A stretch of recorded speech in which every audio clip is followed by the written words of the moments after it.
자, 오늘은 아주 간단하게나마 이 교회의 역사, 그리고 성경의 역사에 대해서 좀 살펴보겠습니다. 자, 일단 예수님께서 마태복음 16장 18절에서 내가 내 교회를 세우리라 라고 미래형으로 이제 말씀하셨죠. 자, 그 일이 이제 언제 이루어지냐. 자, 예수님께서 십자가에 달려 죽으시고 부활하시고 이제 승천하신 후에 성령님께서 예수님의 약속대로 이제 강림을 하셨습니다. 그 성령 강림 오순절, 그때가 약 이제 AD 30년경쯤 되는 겁니다. 성령 강림에 의해서 이제 교회가 시작됐다고 이제 보는 거죠. 자, 이때 당시 초대교회가 이제 태동을 했을 때 이 특징이 있었습니다. 우리가 사도행전 말씀을 보고 또 신약 성경의 말씀들을 보면 이 초대교회의 특징을 이제 세 가지로 우리가 정리할 수 있는데, 자, 첫 번째로 초대교회는 자유교회였습니다. 그리고 독립교회였고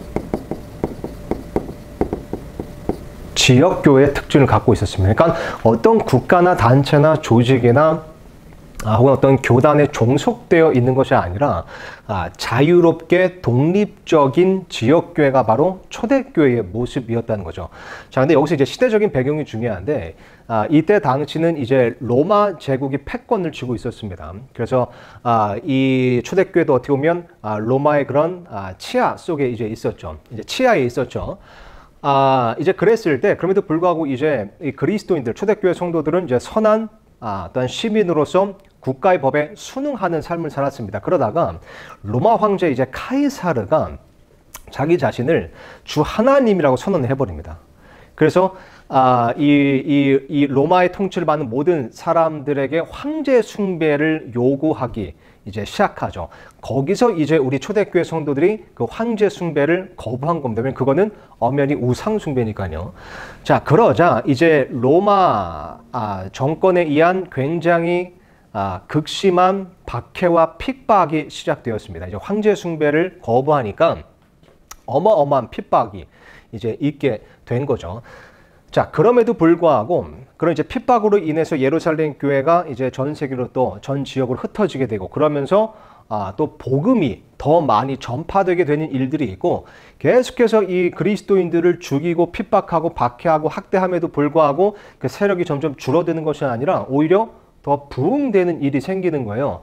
그러자 이제 로마 이 정권이 전략을 바꾸죠. 그래서 AD 313년에 여러분 잘 아시는 콘스탄틴 황제가 밀라노 칙령을 내립니다.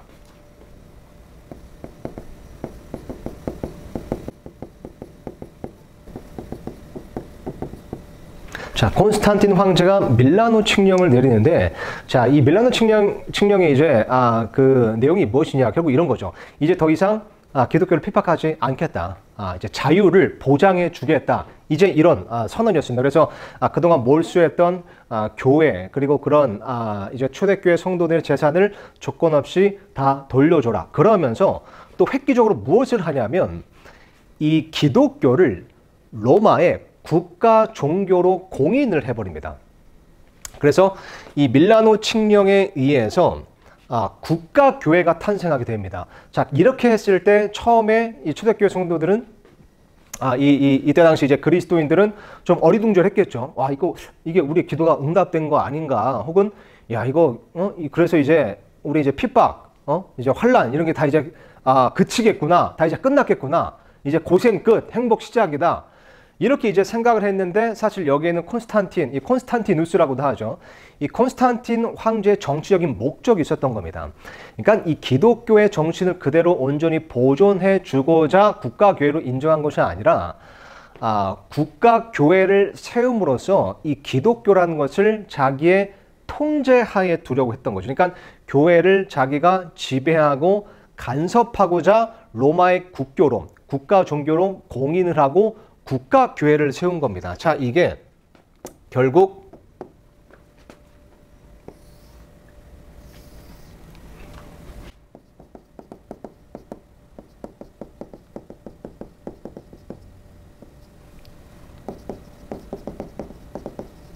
로마 카톨릭 교회 국가교회가 여기서 탄생을 한 겁니다. 자, 그런데 이제 이 콘스탄틴 황제가 밀라노 칙령을 통해서 이제 국가교회를 만들었고, 그게 이제 결국 로마 카톨릭 교회의 탄생하게 된 이제 기원이 된 건데요. 자, 로마 카톨릭 교회를 이제 그 국가교회를 이제 그렇게 만들었을 때 기독교의 정신을 온전히 보존한 것이 아니라 이때 당시 만연했던 바빌론 신비 종교, 이것과 기독교를 이렇게 혼합시키는 일을 합니다. 그러니까 로마가 그때 당시 많은 민족들, 많은 나라들을 정복한 상황이었기 때문에 각 나라들이 갖고 있는 종교들, 이교도 종교들이 있잖아요. 그것은 결국 또 바빌론 신비 종교로 이게 통했고요.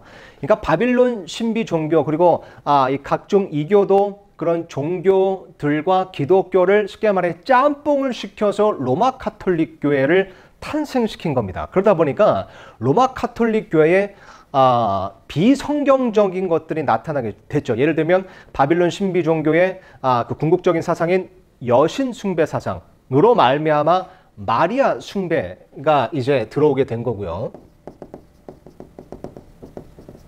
또 로마 카톨릭 하면 성인 숭배, 그죠? 이런 것들도 뭐 연옥에 대한 교리, 그리고 또 뭐 면죄부, 유아세례, 이런 이제 비성경적인 것들을 이제 교리로서 만들게 되는 겁니다. 그러면서 또 주된 게 이제 행위 구원을 또한 주장하죠. 왜냐하면 다른 이교도 종교들의 특징, 공통점이 무엇이냐면 뭔가 이렇게 좋은 곳에 각 이제 또 종교마다 그런 뭐 좋은 곳에 가고 나쁜 곳에 가고 뭐 그런 사후세계 이런 것들이 있는데, 결국 나의 어떤 행위를 통해서 그렇게 내가 구원받을 수 있다고 주장하는 그런 종교들이다, 가르치는 종교들이다 보니까 그것과 이제 기독교를 혼합시킨 로마 카톨릭 교회도 그렇기 때문에 이제 행위 구원을 또한 주장을 이제 하게 된 겁니다. 자, 그러다 보니까 또 이제 로마 카톨릭의 어떤 그런 모습을 보면 또 이런 것도 있어요. 예를 들면 이제 뭐 크리스마스나 이제 부활절에 뭐 크리스마스 때 이제 예수님의 탄생하고 예수님의 부활을 이제 기념하고 뭐 기억하고 경배하는 거, 뭐 이거 자체가 뭐 나쁘다고 할 수는 없지만, 이제 그런 것들의 이제 풍습을 보면 옛날에 이제 이교도 풍습, 이교도 종교의 풍습, 바빌론 종교의 풍습들과 굉장히 일치하는 부분이 많습니다. 그게 다 이제 로마 카톨릭 교회, 국가교회, 다른 종교들과 짬뽕된 그 로마 카톨릭 교회에서 나온 것이기 때문에 이제 그런 모습이 이제 보이는 거죠. 자, 그러다가 AD 313년에 이제 로마 카톨릭 이제 국가교회가 탄생을 했습니다. 그러면서 기독교가 이제 다른 종교들과 혼합되기 시작했죠. 자, 근데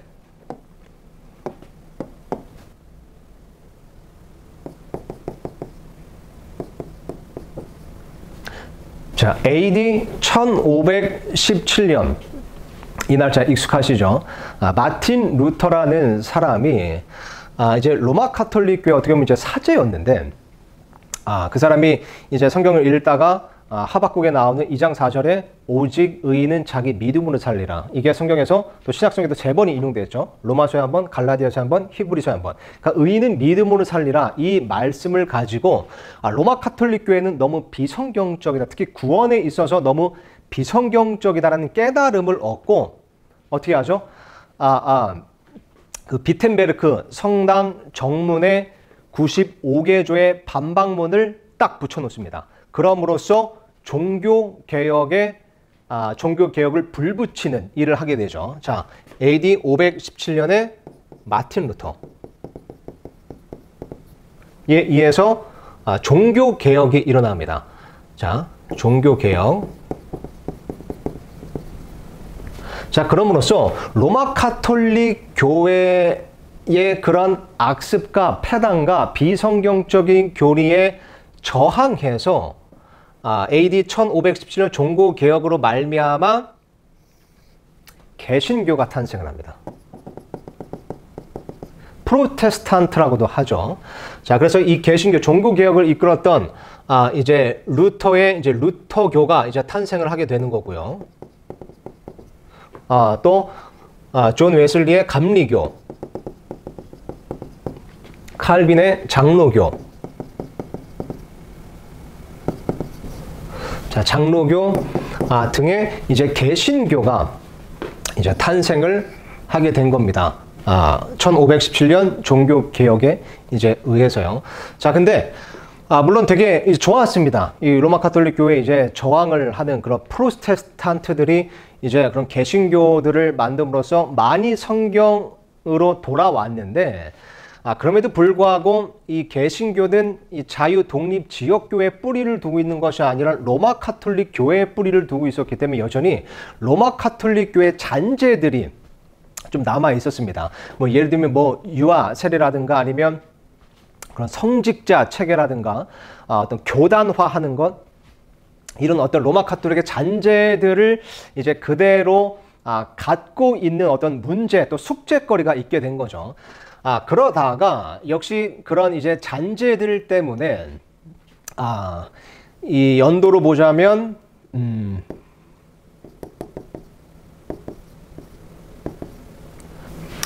AD 1962년인가 그럴 겁니다. 2차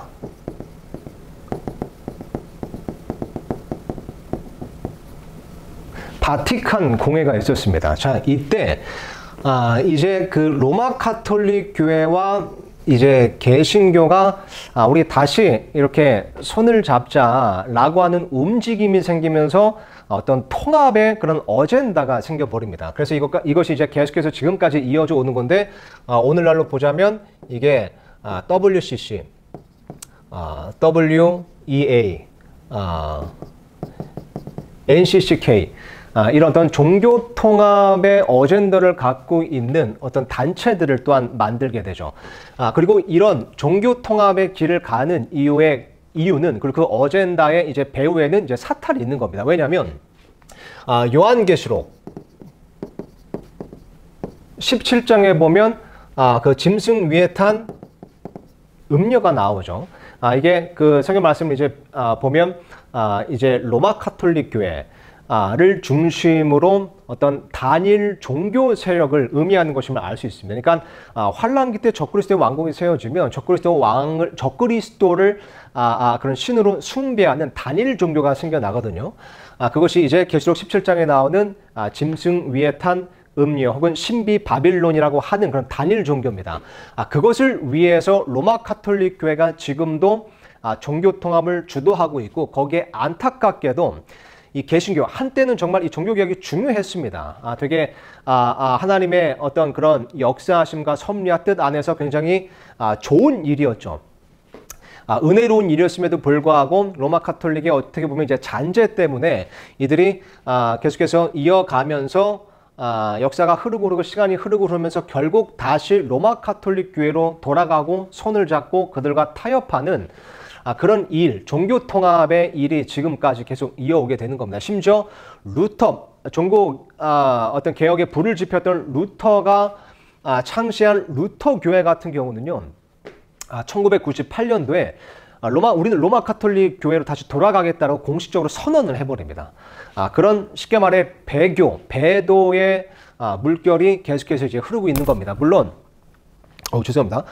물론 이제 우리나라에도 뭐 장로교도 있고 감리교도 이제 있지만 모든 교회들이 다 이제 배도의 길을 걷고 있다고 볼 수 없습니다. 근데 역시 그런 로마 가톨릭의 잔재로서 어떤 교단을 가지고 있다 보니까 그런 큰 교단이 이런 움직임, 어젠다를 향해서 움직여버리면 거기에 소속된 교회들도 안타깝지만 유감스럽지만 거기에 이제 스며들게 되는 거죠. 그래서 이제 AD 313년에 밀라노 칙령에 의해서 로마 가톨릭 교회가 탄생을 했고, AD 1517년도에 종교 개혁을 통해서 개신교가 이제 탄생을 하게 된 겁니다. 그래서 이런 말 들어보셨을 겁니다. 기독교의 뿌리는 천주교 아니냐? 결국 기독교도 천주교에서 나온 거 아니냐? 이것은 잘못된 말입니다. 개신교가 로마 가톨릭 교회의 천주교의 뿌리고 개신교가 천주교에서 나온 것은 어떤 면에서 맞는 말입니다. 근데 기독교는 로마 가톨릭 교회와 상관이 없습니다. 기독교는 예수 그리스도로부터 계속해서 이어져 온 것이고요. 거기에 이제 뿌리를 두고 있는 거죠. 그래서 여기서 이제 중요한 게 뭐냐면, 자, AD 313년에 이제 국가교회가 탄생하고 로마 카톨릭 교회가 이제 탄생을 했지만 그럼에도 불구하고 자, 색깔을 바꾸겠습니다.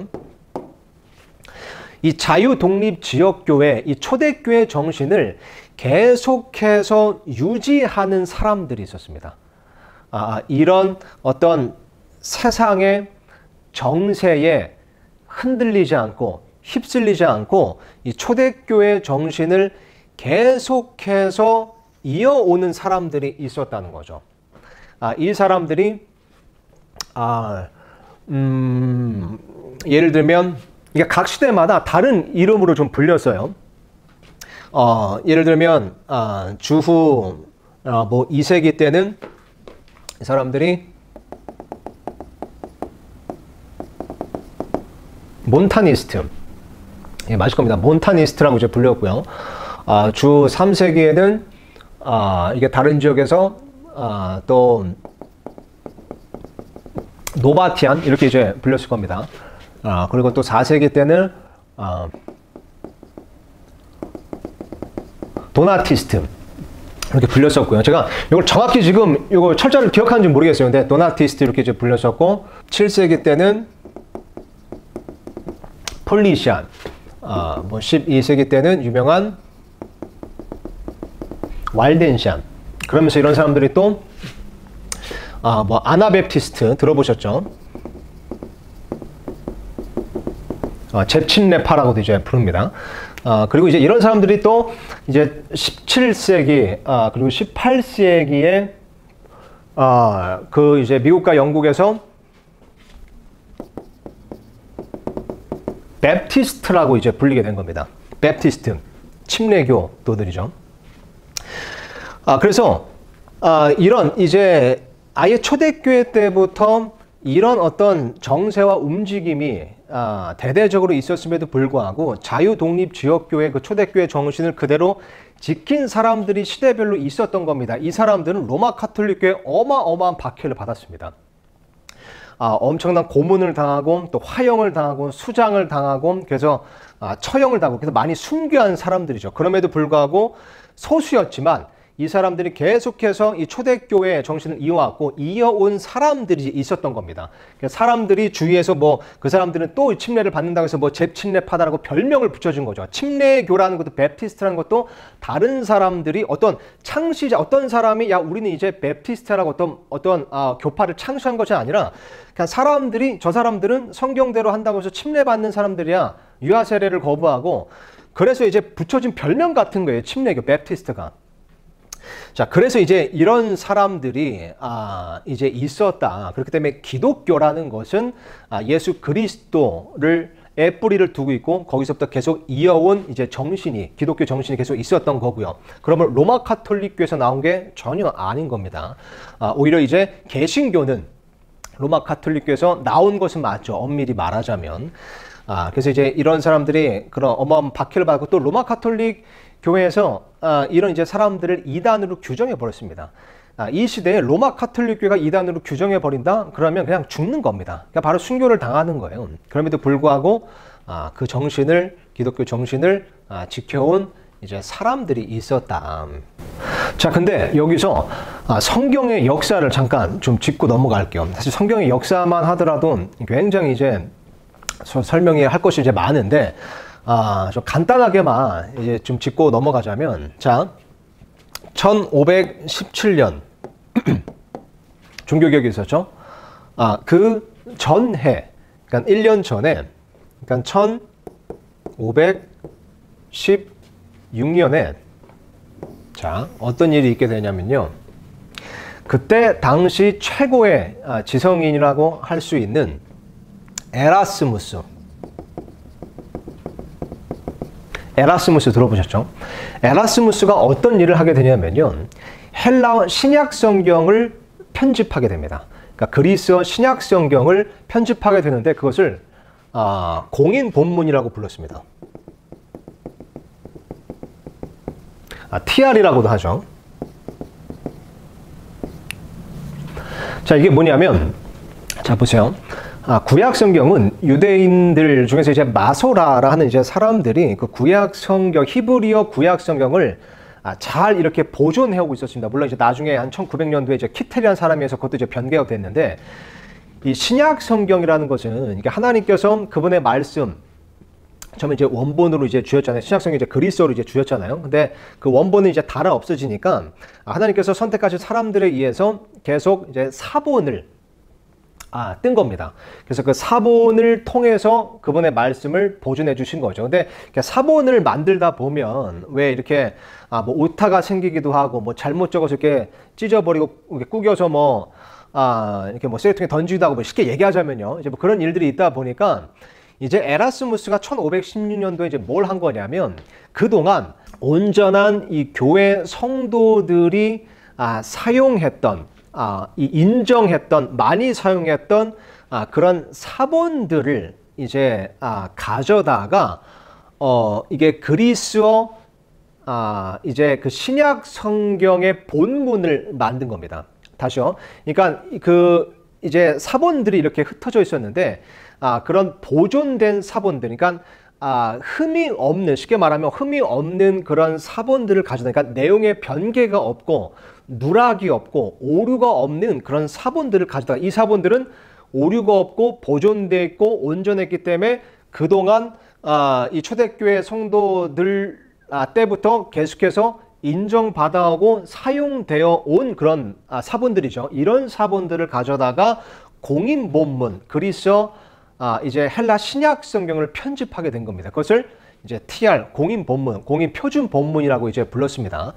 자, 그래서 이 공인 본문을 가지고 이 종교 개혁가들, 뭐 루터, 뭐 칼빈 할 거 없이 여기서 이제 종교 개혁 성경들도 나왔어요. 그러니까 이 공인 본문이 인정받고 공인된 좋은 표준 본문이다 보니까 여기서 뭐 틴델 성경, 뭐 저기 독일의 루터 그 독일어 성경,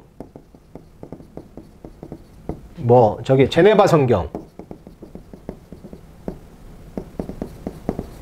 그러니까 종교개혁 성경들, 이 좋은 성경들은 다 공인 본문을 가지고 번역한 성경들이 된 겁니다. 자, 그러다가 자 1516년, 1517년, 자 1611년도에 이때 또 영국이 이제 패권 국가였잖아요. 근데 영국의 이제 킹 제임스 왕이 이런 성경들을 토대로, 그리고 그리스 저기 이제 공인 본문을 가지고 이제 헬라어 그리스어 이제 신약 성경 이 공인 표준 본문을 가지고 또 특히 이제 틴델 성경을 기초로 해서 영어 성경을 이제 또 편집하게 됩니다. 그러니까 이때 당시 정말 가장 뛰어난 히브리어 전문가들, 그리스어 전문가들을 다 모아다가 구약 성경은 마소라 본문에서, 그리고 신약 성경은 공인 본문에서 번역을 해서 영어 성경을 편집하게 되죠.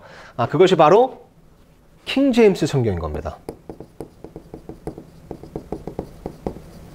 그러니까 이때 당시 성경을 다 편집했을 때 이게 킹 제임스 성경이다라고 말하진 않았죠. 그냥 홀리 바이블이라고 불렀습니다. 그러니까 이때 당시 성경 하면 그냥 이 킹 제임스 왕에 의해서 편집된 이 저기 그 킹 제임스 성경의 킹 제임스 왕의 명령으로 이제 편집된 킹 제임스 성경이 이제 홀리 바이블이라고 쓰였습니다. 그래서 이 이후에 1700년도에 이제 뭐 윌리엄 캐리 이런 사람들에 의해서 또 성경 저기 선교 대부흥이 일어나잖아요. 그렇게 됐을 때 그 사람들이 사용했던 성경들도 다 이 킹 제임스 성경이었고요. 그러다 보니까 그 선교사들에 의해서 전파된 그 각 세계에 전 세계에 전파된 성경도 당연히 킹 제임스 성경이었죠. 심지어 우리나라에도 1816년도에 우리나라 최초로 전래된 성경도 바로 이 영어 킹 제임스 성경이었습니다. 그러니까 전 세계적으로 역사적으로 볼 때 지금도 마찬가지지만 가장 많이 사용되고 있는 것은 영어 킹 제임스 성경입니다. 이제 물론 이제 우리나라에 이것이 우리말로는 좀 늦게 번역이 됐고, 또 이걸 번역한 이제 한 그룹이 또 어떤 이단적인 또 교리를 주장하다 보니까 이 킹 제임스 성경이 우리나라에서 좀 오해를 받는 부분이 있습니다. 그러나 이거 역사적으로 볼 때 공인 본문에서 나온 것으로서 정말 그 전 세계, 그죠? 기독교인들에게 사랑받고 인정받은, 그리고 사용되어 오고 있는, 그런, 성경이다. 가장 많이 사용되어 오고 있는 성경이다. 라는 것을 좀 아시면 좋습니다. 근데 이제 어떤 일이 일어나냐면, 자, 보세요. 1611년도에 이제 킹제임스 성경이 이제 완성이 됐습니다. 그리고 난 다음에, 자, 1881년, 네. 어떤 일이 일어나냐면, 자, 두 사람 이름을 기억하세요. 여기다가 쓰겠습니다.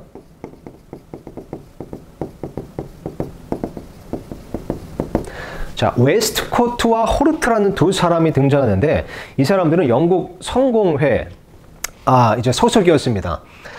근데 이 사람들이 이제 어떤 것을 하냐면요. 굉장히 이제 로마 카톨릭 사상에 심취했던 사람들이었거든요. 이 에라스무스의 공인 본문에 대해서 비평을 하기 시작한 겁니다. 그러니까 소위 성경 개전위원회를 이렇게 이끌면서 비평 본문이라는 걸 하죠. 본문 비평이라는 것을 합니다. 그러면서 이 공인 본문을 가져다가 자기들 마음대로 물론 이제 뭐를 토대로 이제 고치긴 했는데, 그게 이제 뭐냐면 또 요거 얘기하자면 또 이제 길어지긴 하는데, 이제 뭐 바티칸 사본, 시내 사본 이런 것들은 이제 인정받지 못한, 특히 이제 시내 사본 같은 경우는 시내산에 있는 어떤 수도원 쓰레기통에서 발견된 거예요. 또 바티칸 사본은 바티칸 그 도서관에서 사람들이 하도 안 보다 보니까 그냥 그렇게 보존되어 있었던, 그러니까 먼지가 수북히 쌓인 그 사본. 그런 사본을 가지고, 그러니까 그 사본들은 이제 왜 사람들이 쓰레기통에 버렸고 또 보지 않았겠습니까? 왜 먼지가 수북히 쌓였었겠습니까? 뭔가 오류가 있고 변개된 부분이 있고 뭔가 누락돼 있기 때문에 그런 취급을 받았던 그런 이제 사본들이거든요. 근데 그런 사본들을 토대로 이 공인본문을 비평하기 시작하는데, 그러면서 공인본문의 약 5,000군데, 거의 6,000군데를 고칩니다. 변개를 시킵니다. 그리고 단어로 보자면 약 9,000단어를 수정하거나 삭제하거나 추가를 합니다. 그래서 만든 것이 웨스코트와 호르트의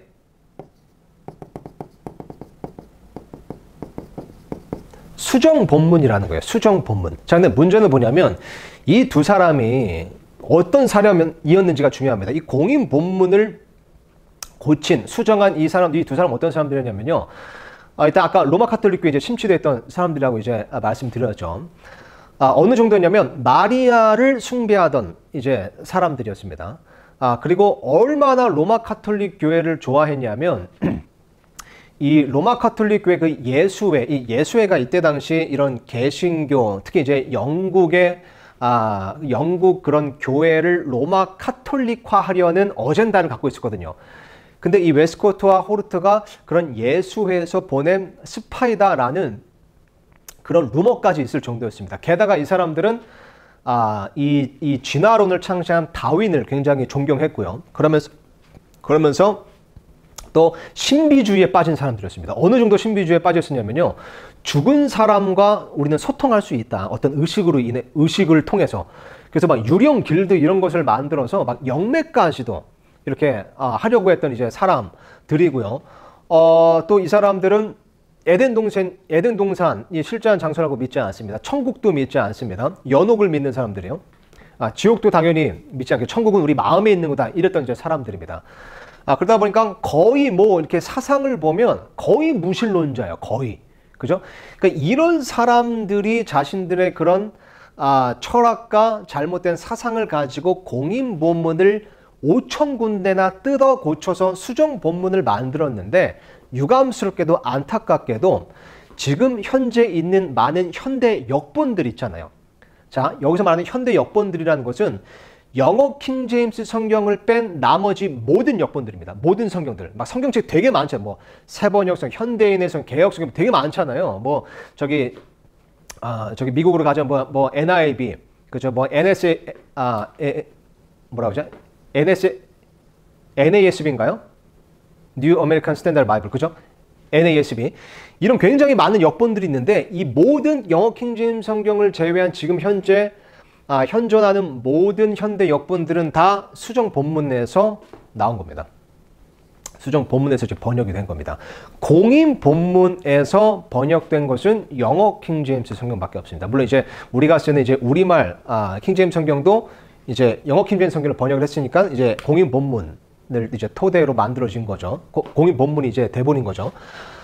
자, 그러다 보니까 현재 굉장히 많은 현대 역본들이 있는데, 많은 성경의 종류들이, 성경책의 종류들이 있는데, 뭐 출판사도 굉장히 다양하잖아요. 결국 두 종류의 성경으로 나눌 수가 있는 겁니다. 공인 본문에서 나온 성경과 수정 본문에서 나온 성경. 근데 공인 본문에서 나온 성경은 킹제임스 성경밖에 없다. 다른 현대 역본들은 다 수정 본문에서 나온 겁니다. 물론 이 수정 본문 이 이제 5,000군데나 이제 변개가 됐지만 그 나머지 보존되어 있는 하나님 말씀은 또 그 자체로 효력이 있고 또 영향력이 있죠. 그럼에도 불구하고 이렇게 이제 변개된 그런 수정 본문에서 번역을 하다 보니까 이 많은 현대 역본들에도 이제 누락된 구절들이 있고 삭제된 그죠 단어들이 있고 또 추가된 그런 단어들과 부분들이 있는 겁니다. 그래서 우리가 이제 킹제임스 성경을 그렇게 추천하고 또 우리 교회 같은 경우도 킹제임스 성경을 사용하는 이유가 이런 성경의 역사 때문이다. 이런 것도 좀 기억하시면 좋을 것 같습니다. 예, 이렇게 교회의 역사, 성경의 역사, 예, 오늘 좀 이렇게 짧게나마 좀 간단하게 짚어봤는데요. 예, 요렇게만 좀 굵직하게 기억하셔도 앞으로 좀 교회사를 더 이렇게 좀 풍성하게 연구하시는데 또 이렇게 킹제임스 성경에 더 확신을 가지시는데 조금이나마 도움이 될 줄 믿습니다. 그럼 오늘 여기까지 하겠습니다. 예, 감사합니다.